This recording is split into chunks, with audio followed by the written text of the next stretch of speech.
Jueces 2, versículo 18. Cada vez que el Señor levantaba entre ellos un caudillo, estaba con él. Mientras ese caudillo vivía, los libraba del poder de sus enemigos, porque el Señor se compadecía de ellos al oírlos gemir por causa de quienes los oprimían y afligían. Pero cuando el caudillo moría, ellos volvían a corromperse, aún más que sus antepasados, pues se iban tras otros dioses, a los que servían y adoraban.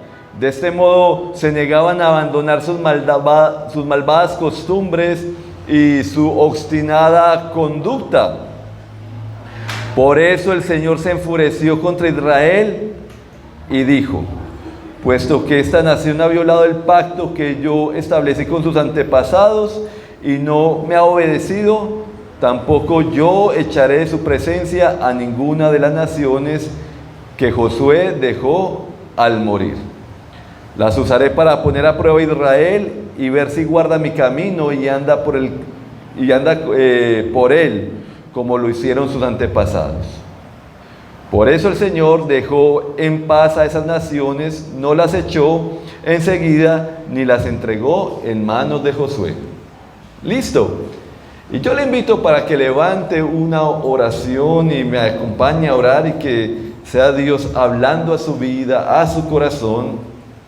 Padre, te doy gracias porque tú eres bueno para con cada uno de nosotros, Señor. Y acá estamos delante de ti, Dios. Oro, Dios mío, porque sea tu gracia en medio de cada vida, de cada corazón, que seas tú hablando a cada necesidad, que tú traigas entendimiento espiritual, libertad espiritual a las vidas, a los corazones, Señor, en el nombre poderoso de Cristo Jesús. Obra en medio de cada vida, obra en medio de cada corazón, Señor. En el nombre de Cristo Jesús, amén. En esta semana, si no estoy mal, ayer escuchaba a un hombre, un comerciante de acá en el centro, y cuando lo entrevistaban decía: no, hermano, primero el COVID, luego el paro, y ya estamos inundados. Y la situación para él era una situación difícil, de desesperación, de caos. Y ¿y ahora qué hacemos? Y cuando nos encontramos en el libro de Jueces, no sé si alguno de ustedes lo ha leído antes, pero el libro de Jueces es un libro de caos. No es el libro de los grandes héroes, no. Es el libro de la degradación, del caos. Y donde a pesar de todo, Dios muestra su gracia y su misericordia en medio de su pueblo. En el libro del texto que leíamos nos habla acerca de un ciclo, o sea, una condición que se repite. ¿Han escuchado un dicho muy popular de nosotros? Que el que reza, peca y empata. Reza, peca y empata. ¿Qué significa eso? De que hay un ciclo, o sea, una costumbre. Me acostumbré a vivir de cualquier manera, rezo y vuelvo otra vez a mi tradición, a mi vida cotidiana. Algo parecido ocurría con los jueces. Sufrían aflicción, clamaban a Dios, Dios en su misericordia les enviaba un libertador, y ellos cuando se sentían ya libres, cuando se sentían en reposo, volvían otra vez a sus mismas prácticas. Para entender un poquito el contexto de Jueces, Jueces está después de Josué. Josué es el hombre que reemplaza a Moisés y es el hombre por el cual el pueblo de Israel, que estuvo esclavo en Egipto, que pasó 40 años en el desierto, puede por fin entrar a la tierra prometida que Dios había prometido a sus padres. Le dijo a Abraham: a ti te daré esta tierra. Es Josué el que, por medio del cual se cumple esa promesa, y llega Josué a esta tierra, entra, conquista, y cuando ya han conquistado las diferentes tribus de Israel, se dispersan a tomar posesión de su tierra y a terminar de conquistar sus territorios. Sin embargo, ocurre algo con estas tribus, y es que estas tribus rompen el pacto con Dios. Cuando usted comienza en el capítulo 2, aparece una historia bien interesante. Y dice: el ángel del Señor subió a Gilgal y a Boquín y dijo: yo los saqué a ustedes de Egipto y los hice entrar en la tierra que juré darles a sus antepasados. Dije: nunca quebrantaré mi pacto con ustedes. Ustedes por su parte no harán ningún pacto con la gente de esta tierra, sino que derribarán sus altares, pero me han desobedecido. ¿Por qué han actuado así? Pues quiero que sepan que no expulsaré de la presencia de ustedes a esa gente. Ellos le harán la vida imposible y sus dioses les serán una trampa. Cuando el ángel del Señor habló hacia los israelitas, el pueblo lloró a gritos. El ángel del Señor, que bueno, es un personaje bien especial. Algunos teólogos hacen referencia a que este ángel es Jesús. Lo tal es que ese ángel les hace un reclamo a esta gente. Y el reclamo que les hace es: rompieron el pacto. O sea, no le obedecieron a Dios. Y el Dios les había dado un mandato muy claro a ellos. El mandato era que cuando llegaran a ese territorio, ellos tenían que expulsar a todos esos pueblos que vivían allí. Y que no deberían hacer un pacto con ellos. Pero cuando usted empieza a leer Jueces, y en el capítulo 1 hay una palabra clave que dice: y no los expulsaron, y convivieron con ellos, y no los expulsaron. Se repite en el 19 y del 27 al 33 del capítulo 1. No los expulsaron. No cumplieron la palabra del Señor. Fuera de que desobedecieron al Señor, quebrantaron el pacto con el Señor, hicieron un pacto con esos pueblos. Y el otro mandato del Señor era: y tienen que derribar sus altares. Ahora bien, cuando usted piensa en pacto, ¿qué es un pacto? Y hay un videito muy bueno acerca de los pactos que está en Lee la Biblia o Bible Project.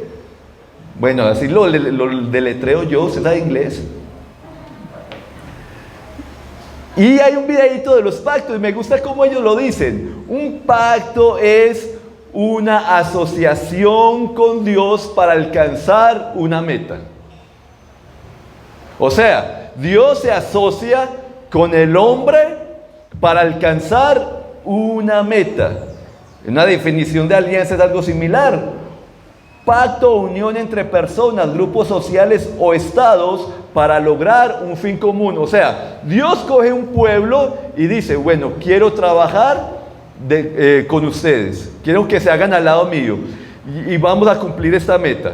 Dios traza el plan, Dios pone la visión, vamos hacia este punto, vamos a alcanzar. El pacto con el pueblo de Israel era: yo los voy a llevar a esta tierra, van a ser bendecidos, voy a bendecir sus graneros, voy a bendecir sus familias, no va a haber animal que aborte, ni mujer que lo haga, va a haber abundancia y bendición para ustedes. y nadie podrá hacerles frente. Esa era la bendición de Dios. ¿Cuáles eran los requisitos que le ponía a Dios? Obedézcame.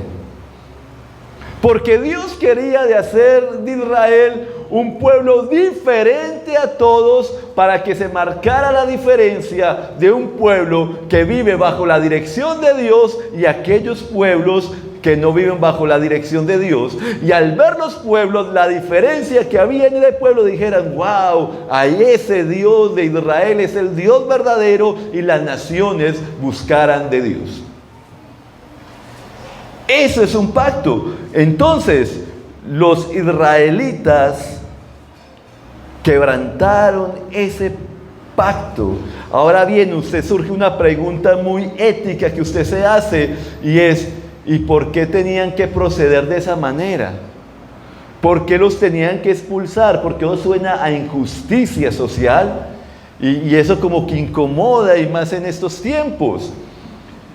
Pero la primera causa es la siguiente. Deuteronomio 9:4 dice: cuando el Señor tu Dios los haya arrojado lejos de ti, no vayas a pensar: el Señor me ha traído hasta aquí por mi propia justicia, para tomar posesión de esta tierra. ¡No! El Señor expulsará esas naciones por la maldad de ellos. Cuando Dios le da la promesa a Abraham acerca de que le va a dar esa tierra, el Señor es específico con Abraham y le dice: no la entregaré todavía, porque no ha llegado al colmo la maldad de ellos. En pocas palabras, Dios lo que está haciendo es un juicio sobre esas naciones, porque eran naciones de mucha perversidad. Uno de los primeros ejemplos que vemos allí de las primeras naciones, antes de que ocurriera todo esto en tiempos de Abraham, es Sodoma y Gomorra, que quedaban en ese territorio. Había mucha maldad, sacrificaban los hijos a los demonios, derramaban sangre, tenían una cantidad de ídolos, y había una idolatría impresionante hacia la inmoralidad sexual. Era una cosa tremenda. Dios trae juicio sobre ellos. Pero la otra razón por la que ellos tenían que ser tan radicales en eso, dice: no hagas ningún pacto con los habitantes de esa tierra, porque se prostituyen por ir tras sus dioses. Cuando les ofrezcan sacrificios a esos dioses, te invitan a participar de ellos. Y si casas a tu hijo con una de sus mujeres, cuando ella se prostituya por ir tras sus dioses, inducirá a tu hijo a hacer lo mismo. O sea, había otro gran problema, de que cuando se hacían pactos y se unían con ellos, habría más influencia de estas personas sobre ellos que de ellos sobre los otros. Entonces, el pueblo que Dios mandó para ser diferente haría lo mismo que esas naciones. Y cuando usted lee el libro de Jueces, termina en una tragedia, y el pueblo de Israel termina haciendo las mismas maldades que ese pueblo. Lea Jueces. Es un libro algo cruel, duro, muy duro, que hasta los mismos jueces cometían unas locuras impresionantes, Dios por su misericordia levantaba unos hombres, pero esos hombres eran unos hombres que cometían unas embarradas. Bueno, ahí está la historia del famoso Sansón y otros más. Entonces, había una razón de Dios para que hicieran eso. Pero este pueblo no hizo caso, y entonces lo que ocurre es que este pueblo empezó a afectarlos y se apartaron de Dios. Y luego de que murió Josué, luego que murió la generación de Josué, dice: y se levantó una generación que no conocía al Señor. Hicieron todo lo que ofende al Señor, abandonaron al Señor y siguieron a otros dioses. Piensen lo siguiente: Dios por fin les da la promesa. los lleva a una tierra de bendición, una tierra para prosperar. Pero ellos no prestan atención a Dios, se relajan y empiezan, no obedecen a Dios, hacen pacto con quien no deben de hacerlo. Y su generación termina sin conocer al Señor. Y su generación termina cometiendo gran perversidad. Porque cada generación es responsable de la que sigue.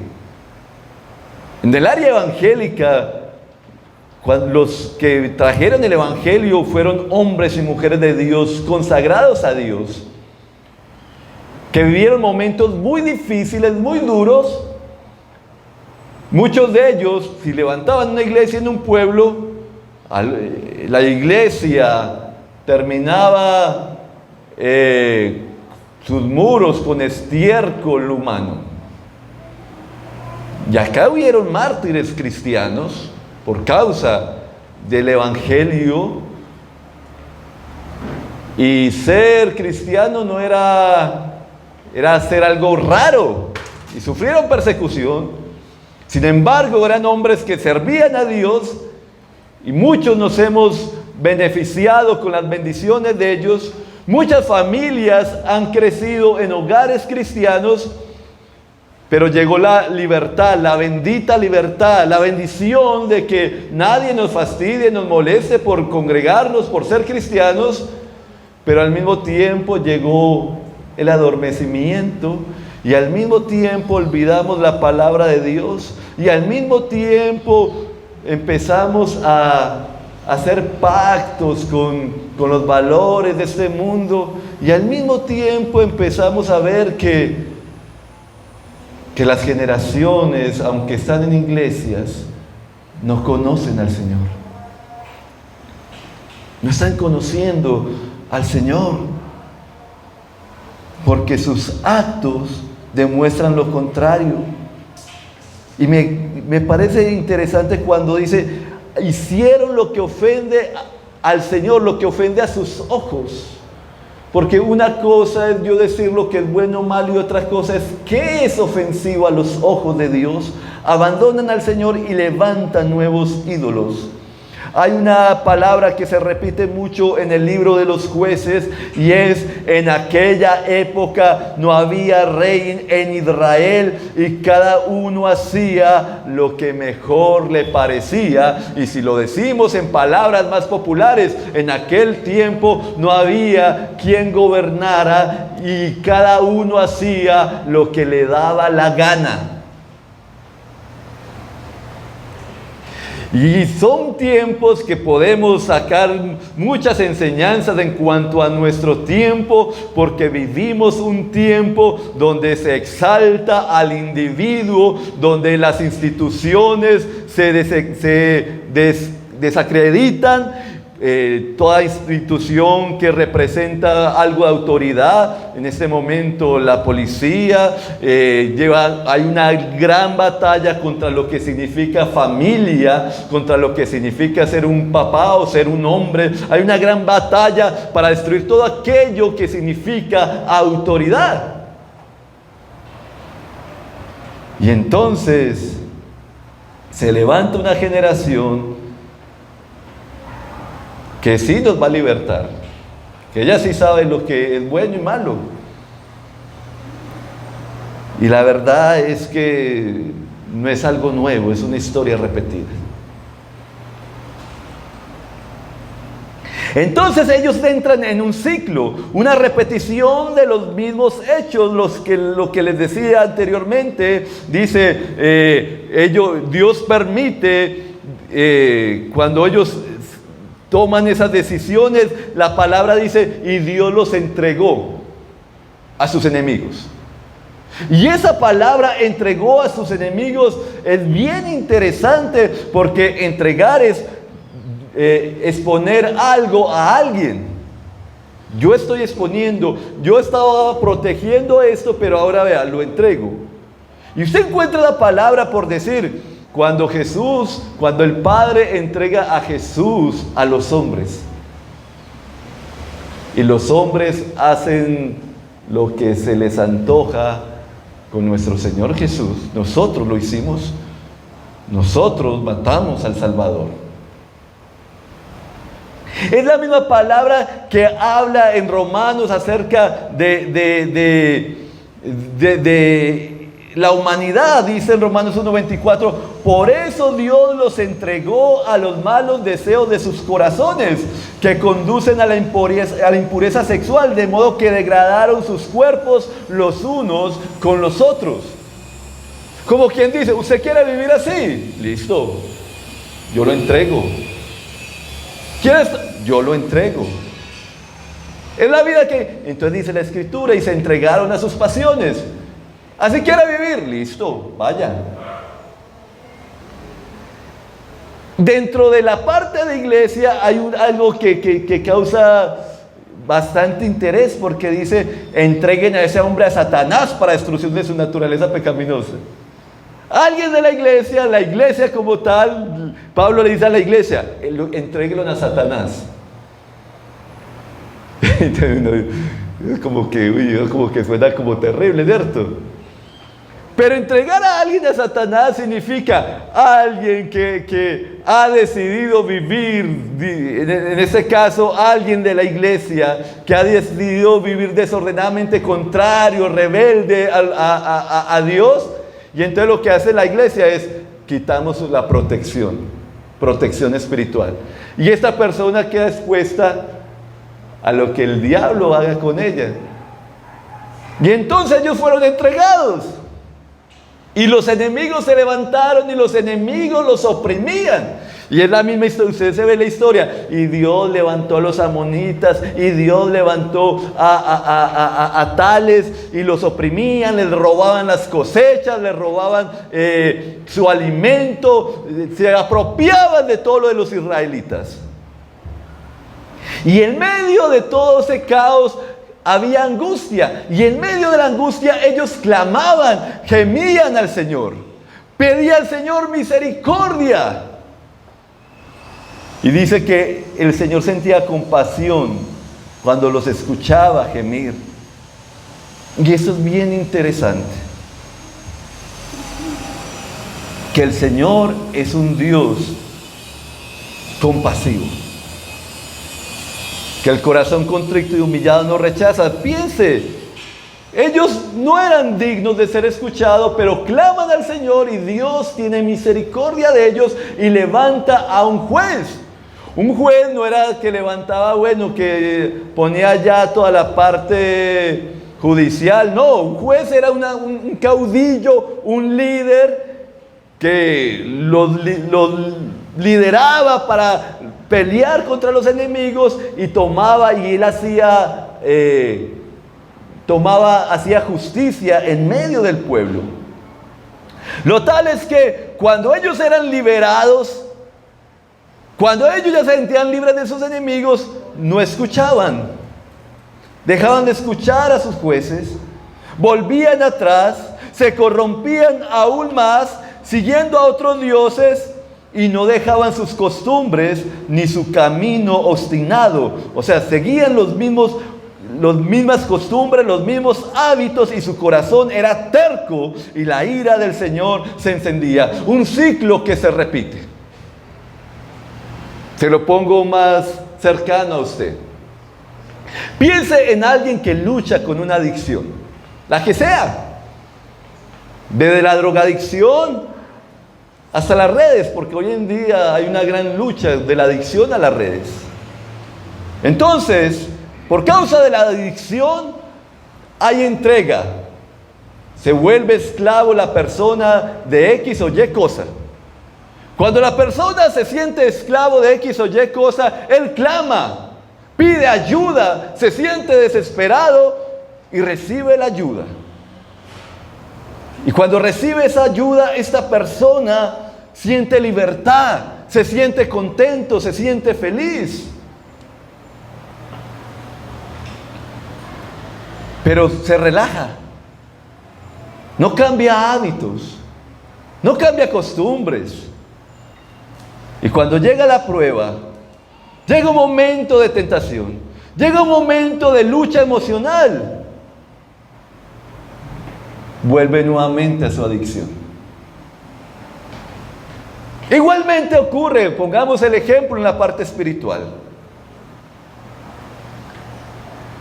Hay una crisis, una gran crisis. Porque al fin y al cabo, que todos llegamos a Cristo en medio de una crisis. Y en medio de la crisis hay un clamor, un gemido, clamamos a Dios. Buscamos a Dios. Dios responde. Dios muestra su gracia. Dios trae libertad. Dios trae respuesta a esa necesidad. Dios trae reposo.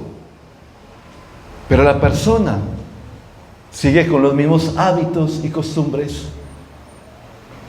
Y entonces, esa casa vacía no la llena con nada.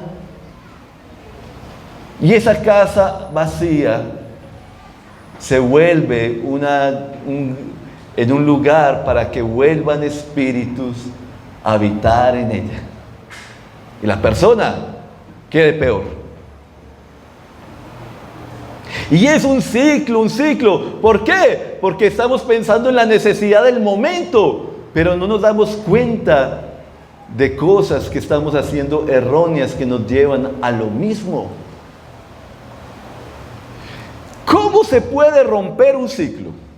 ¿Cómo rompemos el ciclo? Lo primero es, hay que seguir el ejemplo de ellos, pero el ejemplo de gemir, el ejemplo de clamar. Porque Dios no rechaza el corazón contrito y humillado. Porque quien no busca al Señor en medio de la necesidad, no lo va a buscar en medio de la bendición, olvídese. Hay gente que suena como muy especial cuando dice, no, yo no quiero buscar a Dios en medio de la necesidad. Si lo voy a buscar cuando esté bien. Mentiras. Si no lo buscamos en una crisis, vamos a buscarlo en medio de la bendición. No.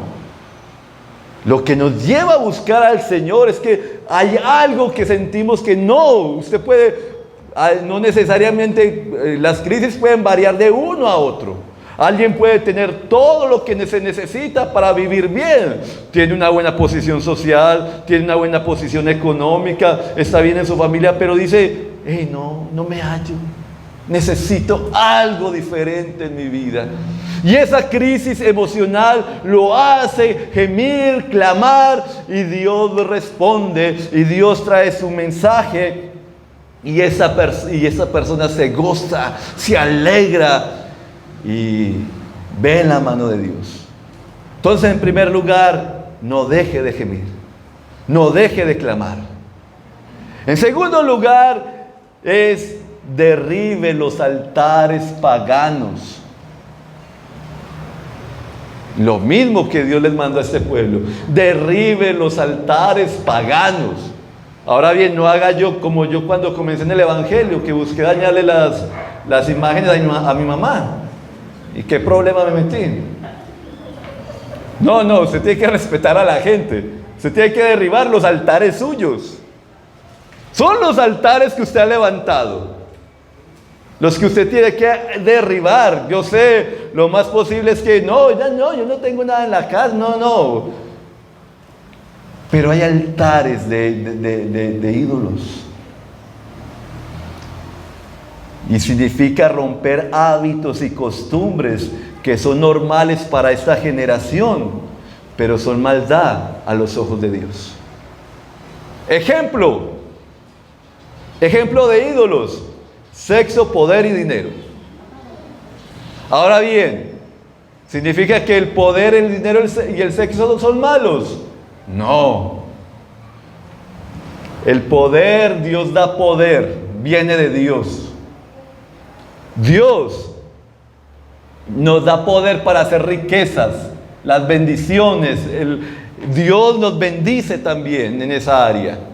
Y la sexualidad no es un invento del diablo, es diseño de Dios. El problema es que, como estos son bendiciones que producen satisfacción, producen gran satisfacción y gozo en nuestras vidas, el hombre ha dicho, bueno, yo quiero todo esto, pero hágase usted a un ladito, déjeme, que yo quiero eso, pero sin usted.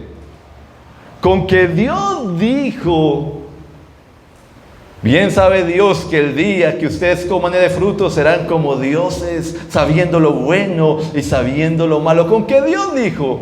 Y entonces el hombre ha hecho de todo esto ídolos. ¿No es lo que mueve a la gente? ¿Por qué la gente va donde el brujo, la bruja? ¿Por qué la gente hace y deshace? No es todo en motivación de una complacencia de placer. No es todo en pro de sentirse alto, grande, con significancia. No es el hecho de poder tener ese poder adquisitivo. ¿Cuántas cosas la gente, por no rendirlas a Dios, sacrifica hasta lo más hermoso de la vida por causa de estas cosas? Que Dios nos las ha dado para bendición, pero que el hombre las ha convertido en ídolos. Hay que deshacernos de ellas. Empiece a darle el lugar que le corresponde a Dios. No haga del dinero su razón de vivir. Haga del dinero su siervo. No haga del poder un autoritarismo para aprovecharse de los demás. Si Dios le ha dado un lugar de poder, úselo para el servicio de los demás. No haga del sexo su razón de vivir. Si Dios le ha dado un esposo, una esposa, disfrute, porque si no disfruta allí, nunca, en otra parte, nunca logrará saciarse, siempre necesitará más, de una parte y de otra, siempre estará en busca de un placer mayor que el que ya ha tenido. ¿Cómo se rompe el ciclo? Yo derrumbo los ídolos. Y se me viene a la mente cuánto tiempo gastamos en nuestros ídolos, cuánta energía, tiempo, dinero gastamos en ellos. Pero la otra parte es honra el pacto. ¿Cómo así que honra el pacto? Es que cuando usted entregó su vida a Jesús y usted le pidió perdón a Jesús por sus pecados, usted entró en algo que se llama el nuevo pacto. El nuevo pacto no es como, nosotros no estamos bajo el pacto que estaba el pueblo de Israel, que estaban bajo el pacto de la ley. O sea, si ustedes cumplen estos mandamientos, yo les voy a dar esto, esto y esto. El nuevo pacto dice, todo aquel que cree en Él tendrá vida eterna. Dios dice que perdonará nuestros pecados, cambiará nuestro corazón a través de su Santo Espíritu y nos transformará de tal manera que podamos guardar sus mandamientos. Sus mandamientos no van a ser una carga, sino que van a ser lo natural en nuestras vidas. Dios promete hacernos sus hijos, ser parte de su familia y recibir herencia eterna. ¿Cuál es nuestra parte? Crea en Jesús. Ponga su fe en Jesús. Y poner su fe en Jesús no es simplemente, sí, yo creo en Jesús. Porque el problema de nuestra cultura es el que reza, peca y empata. Donde se nos enseñó a ver el pecado como algo ligero. Donde sí, yo oro a Dios y listo. Y entonces difícilmente hay vida así. Creer en Jesucristo me lleva al arrepentimiento. El arrepentimiento es sentir dolor por mi maldad, sentir dolor por mi pecado, y que me lleva a decir, Señor, tú tienes la razón en lo que me dices. Y ese arrepentimiento trae sanidad. Dios llega al corazón y empieza a traer sanidad. Y ese creer es que me enseña a caminar con Jesús cada día. Cuando yo digo que creo en Jesús, digo, tú eres el Señor, el Rey de mi vida. Y no somos llamados a vivir como si no hubiera un rey, como si nosotros, yo hago lo que se me da la gana. No, cuando yo rindo a mi vida es porque estoy confiando en la dirección que Él tiene para mi vida, que Él me va a dirigir hacia lo mejor. Cuando peco es porque he desconfiado de Él.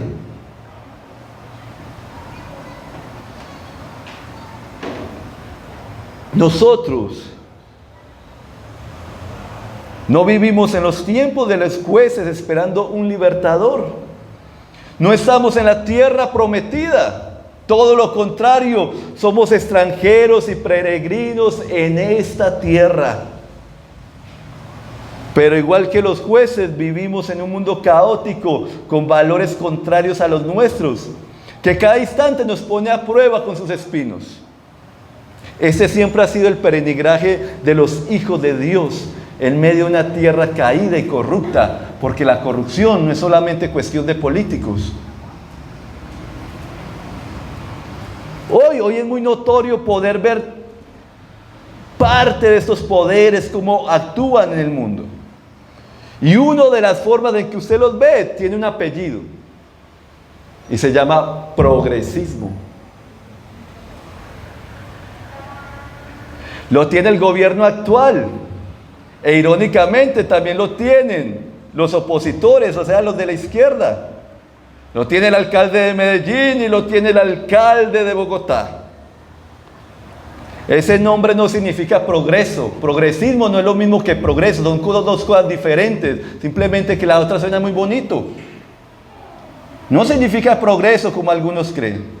Significa una imposición de valores que son opuestos a nuestros valores cristianos. Ellos buscan darle un nuevo significado a la palabra familia, género, tolerancia. Ellos son los que determinan lo que es bueno y lo que es malo. Son poderes políticos y económicos, dueños y patrocinadores de muchos medios de noticias, redes sociales, canales tan importantes como Nat Geo, Discovery, Netflix. Principales patrocinadores de la ONU, dueños de varias ONG que buscan, que lo que hacen estas ONG es presionar a los gobiernos para que los gobiernos instalen sus políticas de educación en cada área y mueven los dineros. ¿Usted cree que es casualidad que todos los países latinoamericanos tengan la misma agenda? No. Cuando un gobierno tiene necesidad, necesita dinero, y hay mucho dinero en oferta, pero no es gratuito. Entonces podemos ver, por ejemplo, en la educación, cómo ellos han puesto en nuestra educación todas esas corrientes de ideología de género, feminismo, nuevo feminismo, porque no es el feminismo clásico. Y en la política eso se llama globalismo, cuyo propósito es imponer sus valores a todas las naciones. Y les doy un ejemplo sencillo. A nosotros nos encanta ver mucho eso donde construyen casas. A mi esposa le encanta y yo la acompaño porque es entretenido. Donde construyen casas y es muy buenos programas. Pero entre comercial y comercial está el comercial del Día del Orgullo Gay. Usted vea Netflix, la mayoría de series de Netflix es puro proselitismo de agenda gay. Y usted se acostumbra tanto a verlo y se lo presentan una y otra vez, que usted dice, no, así es. No me malinterprete. Yo no estoy diciendo que usted debe estar en contra de muchachos, de muchachas que tienen una inclinación gay o lesbiana. Porque si ese fuera el caso, tendríamos que estar en contra de todo el mundo y aún de nosotros mismos, porque de allí Dios nos rescató a todos. De alguna manera, adúlteros, fornicarios, mentirosos, ladrones, de algún otro lado Dios nos rescató. Y tengo gente cercana que amo,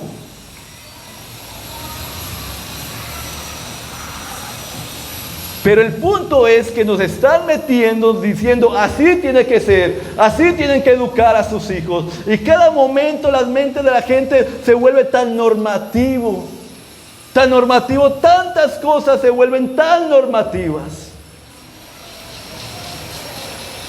Es difícil ver un matrimonio sano, porque cuando un matrimonio llega a esa unión de pacto, ya han vivido todo lo que se debería de vivir en un matrimonio y tan solo les toca vivir lo que es el bregar el uno con el otro.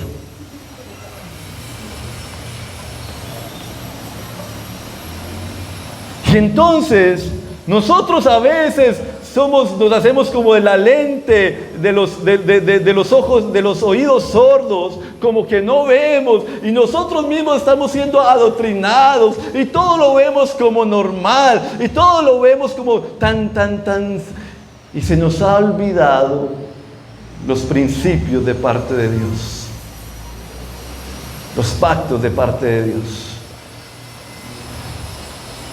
El principio sigue siendo el mismo. No te unas en pacto con ellos, no practiques sus costumbres, no adores lo que ellos adoran, no creas en la falsa libertad que te venden, porque te apresarán. Tu juez y libertador se llama Jesús. Escucha sus palabras. Poderoso es el Señor para guardarnos en lugar seguro. Escucha, confía en Él, porque estás en un nuevo pacto, en un pacto de vida. Camina con tu Rey y no quebrantes tu alianza con Él. Podemos orar, pedirle a Dios que nos ayude, pídale a Dios que le dé la gracia y la sabiduría.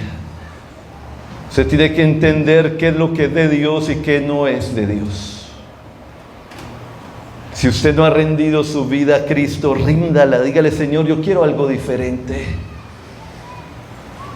Aún gente no cristiana se da cuenta de eso, y por eso muchos países han cerrado sus puertas a ONG que representan estos asuntos. Alguna gente está levantando, no tienen tanto poder, pero si hay algo que para ellos es un enemigo poderoso, ha sido la iglesia. Es la iglesia de Cristo.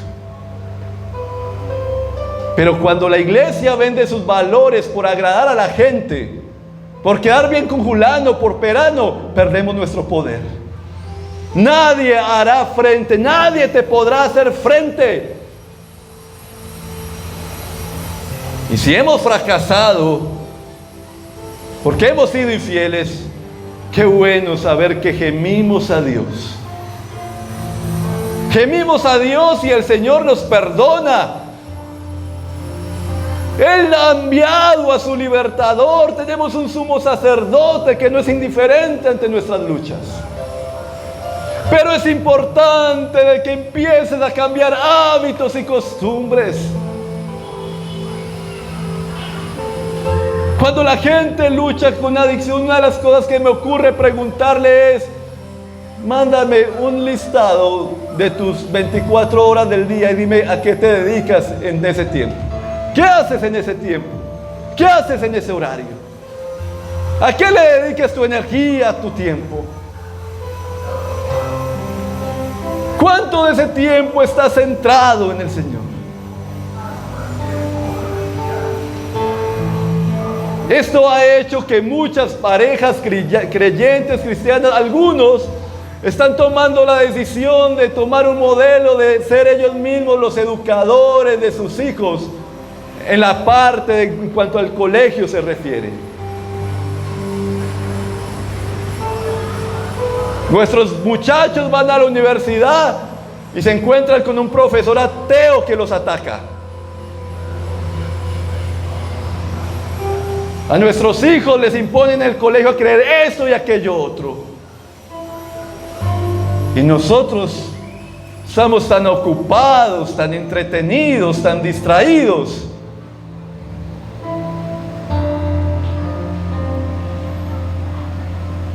que hemos permitido que la corriente nos arrastre.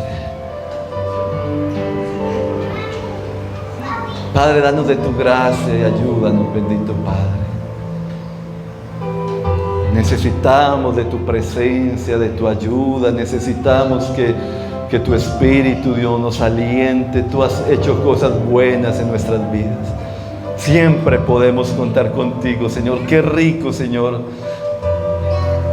Mucha gente se pone como que le importan los demás, pero a ellos solamente les importan sus intereses. Y usan las masas, usan la juventud para sus propios intereses. No porque les importen los jóvenes, no porque les importen las mujeres, no porque les importe realmente aquellos muchachos que luchan con su identidad sexual. No porque les importen los indígenas. Simplemente usan a las personas, buscan poner su dedo donde les duele y decirles: acá estamos, usted sí nos importa, venga que nosotros vamos a luchar por usted. Pero mentiras.